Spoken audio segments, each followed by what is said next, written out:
శ్రీమాత్రే నమః. భాగస్వామి మోసం చేస్తున్నారనిపిస్తే ఎలా డీల్ చేయాలి? భార్య, భర్త, ప్రేయసి, ప్రియుడు ఇలాంటి సంబంధాల్లో ఇద్దరి మధ్య ప్రేమలైనా, గొడవలైనా బాగానే ఉంటాయి.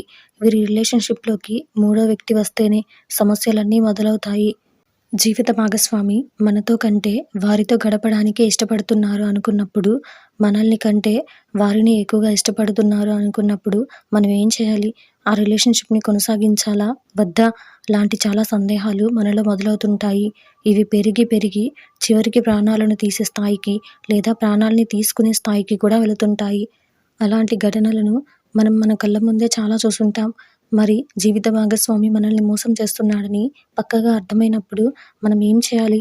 నిపుణులు ఏం చెప్తున్నారంటే ఈరోజు ఈ వీడియోలో చూసి వివరంగా తెలుసుకుందాం.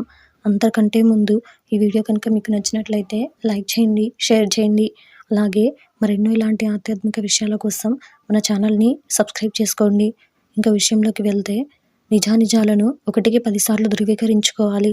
వాళ్ళు వీళ్ళు చెప్పే మాటల ఆధారంగా కాకుండా మీ భాగస్వామి వేరొకరితో రిలేషన్‌షిప్‌లో ఉన్నారన్న విషయంలో ఉన్న నిజానిజాలను మీ అంతట మీరే స్వయంగా ధృవీకరించుకోవాలి.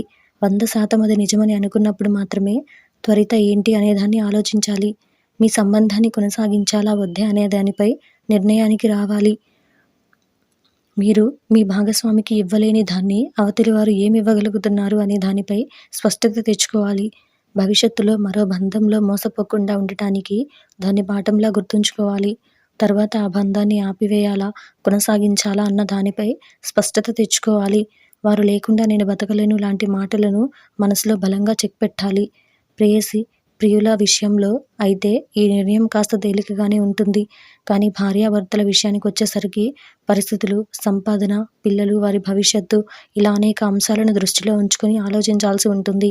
భర్త లేదా భార్యను మార్చుకునే అవకాశం ఉందనుకుంటే అన్ని రకాలుగా ప్రయత్నించడమే మొదటి ఉత్తమ మార్గం.